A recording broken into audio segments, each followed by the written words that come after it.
सप्ताहରେ ଯେବେ ବି ଆମିଷ ବାରି ଆସିଥାଏ ତ ସେବେ ଏଇ ଚିକେନ୍ ଲଭର୍ସ ମାନଙ୍କର ଇଚ୍ଛା ହୁଏ ଘରକୁ ଚିକେନ୍ ଆଣିବାକୁ।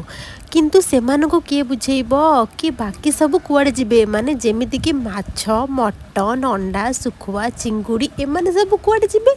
ଖାସ୍ କରି ରବିବାରଟିଏ ଆସିଲେ ଫ୍ୟାମିଲିରେ ସମସ୍ତଙ୍କର ଛୁଟି ତାମାନେ ଆଜି ବାଡ଼ିଆ ଚିକେନ୍ଟି ହେବ ଆଉ ଆମେ ସମସ୍ତେ ମିଶିକି ସାଙ୍ଗ ଖାଇ ଖାଇବୁ। ଆଉ ଏଇ ଆମିଷ ବାରିରେ ଯଦି ଘରେ କିଛି ବ୍ରତ ଓଷା ରହିଗଲା ଆମ ଭଳିଆ ନନଭେଜ୍ ପାଗଳମାନେ ତ ପୁରା ପାଗଳ ହେଇଯିବା।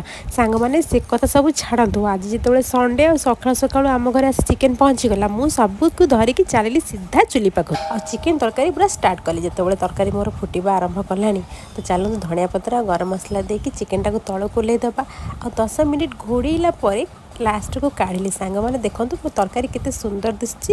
ଆଉ ଯଦି ଭଲ ଲାଗିଛି ଲାଇକ୍ ସେୟାର ସବସ୍କ୍ରାଇବ୍ ବି କରିବେ ଆଉ ହଁ ଗୋଟେ କମେଣ୍ଟ ବି କରିବେ। ରହିଲି ସାଙ୍ଗମାନେ ବାଏ ବାଏ।